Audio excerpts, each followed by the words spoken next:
মুগ ডালের এই ডেজার্টটা আপনি যাকে খাওয়াবেন আপনাকে প্রশ্ন করবেই যে কিভাবে বানিয়েছেন, এত সুন্দর রেসিপি। আর আপনার কাছে বারবার অফার আসবে এই রেসিপিটার জন্য। চলুন রেসিপিটা আপনাদের সঙ্গে শেয়ার করে যাক, একদম হাতের কাছে থাকা উপকরণ দিয়ে। মুগ ডালের ডেজার্টটা বানানোর জন্য 1 বাটি পরিমাণ মুগ ডাল নিয়েছি আর 2 বাটি পরিমাণ লিকুইড দুধ দিয়ে দেবো। আর যদি মনে হয় যে কিছুটা জল বা দুধ লাগবে, সেক্ষেত্রে তখন আমি মিক্স করিয়ে দেবো। এটা দিয়ে আমি ঢাকা দিয়ে সেদ্ধ করে নেব।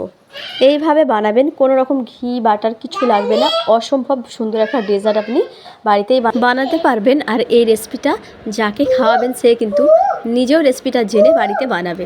বড় বড় মিষ্টি দোকানের থেকেও অনেক বেশি টেস্ট। এবার আমি বলক আসা পর্যন্ত অপেক্ষা করব। যখন বলকটা চলে আসবে, এখানে আমি সামান্য লবণ অ্যাড করে দেব। আর কিছু দেব না, ঢাকা দিয়ে লো ফ্লেমে রেখে ডালটাকে ভালো করে সেদ্ধ করে নেব। ডালটা যখন 80% সেদ্ধ হয়ে যাবে তখনই কিন্তু এখানে সুগারটা অ্যাড করবেন, তার আগে অ্যাড করবেন না। তাহলে ডালটা ভালো করে সেদ্ধ হবে না, গোটা গোটায় রয়ে যাবে। আমি ভালো করে নেড়ে দিচ্ছি নিচের দিকে যেন না বসে যায়। আর এখানে 2 বাটি পরিমাণ মিল্ক ব্যবহার করেছিলাম, কিন্তু এইতেও সেদ্ধটা ভালো করে হচ্ছিল না, নিচের দিকে বসে যাচ্ছিল। আরও 1 বাটি পরিমাণ আমার এখানে জল অ্যাড করতে হয়েছে। বারবার ঢাকনাটা খুলে দেখে নেড়ে নিচ্ছি, নইলে নিচের দিকে বসে যেতে পারে। যেহেতু ডাল খুব সহজেই নিচের দিকে বসে যায়। এবার এখানে 1 বাটি পরিমাণ সুগার অ্যাড করছি 80% সেদ্ধ হয়ে যাওয়ার পর। 80% সেদ্ধ হয়েছে কিভাবে বুঝবেন? একটা ডালকে নেবেন, হাত দিয়ে চিপে দেখবেন খুব সহজেই কিন্তু মিশে যাচ্ছে হাতের সঙ্গে, তখন বুঝবেন যে 80% সেদ্ধ হয়ে গিয়েছে। একদম গলিয়ে নিতে হবে। এবার এই সুগারটা দেওয়ার পর একটু জল বেরাবে, এটা একদম ভালো করে এর সঙ্গে মিক্স করিয়ে নিতে হবে শুকনো শুকনো করে। এরপরে এখানে আমি একটু গরম মশলার গুঁড়ো অ্যাড করছি, কারণ মুগ ডালে একটা অন্যরকম স্মেল থাকে, সেটা একদমই চলে যাবে এই গরম মশলার গুঁড়োটা দেওয়ার ফলে। এবার এইটাকে আমি ভালো করে চাপা দিয়ে আরও কিছুক্ষণ শুকিয়ে নেব আর বারবার নেড়ে নেব। নাড়াটা কিন্তু বন্ধ করবেন না, বারবার খুলে খুলে দেখতে হবে আর নেড়ে দিতে হবে।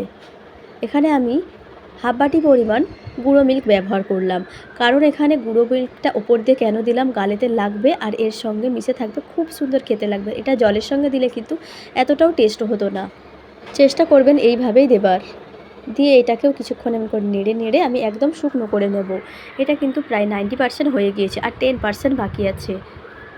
এইভাবে অবশ্যই বাড়িতে বানাবেন। কেমন হয়েছে কমেন্ট করে আমাকে জানাবেন। আমার রেসিপিটা অবশ্যই শেয়ার করে দিন। আর যদি ভালো লাগে লাইক শেয়ার কমেন্ট করতে তো ভুলবেন না। আর আমার চ্যানেলটি যদি এখনও সাবস্ক্রাইব না করে থাকেন সাবস্ক্রাইব করে নিন, আরও বিভিন্ন রকম রেসিপি দেওয়া আছে দেখার জন্য।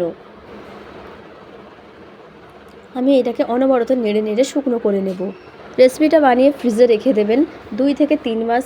নর্মাল ফ্রিজে রেখে কিন্তু খেতে পারবেন, আর যে কেউ আসলে এই রেসিপিটা তাকে দিতে পারবেন ডেজার্ট হিসাবে, খুবই পছন্দ করবে। একদমই হয়ে গিয়েছে। আমি এটাকে ঢাকা দিয়ে রেখে দেবো গরম অবস্থাতেই। আমি কিন্তু নাবিয়ে নেব না সঙ্গে সঙ্গে, যখন ঠান্ডা হয়ে যাবে সেই সময় আমি নাবিয়ে নেব। কে কোথা থেকে আমার রেসিপি দেখছেন কমেন্ট করে জানাতে পারেন। আমার রেসিপি যাদের ভালো লাগে কমেন্ট করেন, তাদেরকে জানাই অনেক ধন্যবাদ। ঠিক এই রকম একটা শুকনো শুকনো করে নিয়েছি। এবারে এটাকে আমি চায়ের যে ট্রে হয়, সেই ট্রের ছোটো ছোটো বাটি খাপ থাকে, সেটার মধ্যে নিয়ে নিচ্ছি।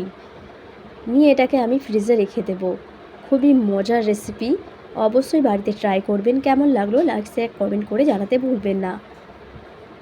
একটুখানি খেয়ে দেখিয়ে দিচ্ছি আপনাদেরকে, অসম্ভব মজার হয়েছে রেসিপিটা। এবার এটাকে আমি ফ্রোজেন করে 2 থেকে 3 মাস খেতে পারবো। রেসিপিটা এখানেই শেষ করলাম। আবারও দেখা হচ্ছে নতুন কোনো রেসিপি নিয়ে। ততদিন পর্যন্ত সুস্থ থাকবেন, ভালো থাকবেন। পুরো রেসিপিটা দেখার জন্য আপনাদেরকে জানাই অনেক অনেক ধন্যবাদ। মেয়েকে কমেন্ট করে জানিয়েছেন ববিতা কিচেনকে জানাই অনেক ধন্যবাদ।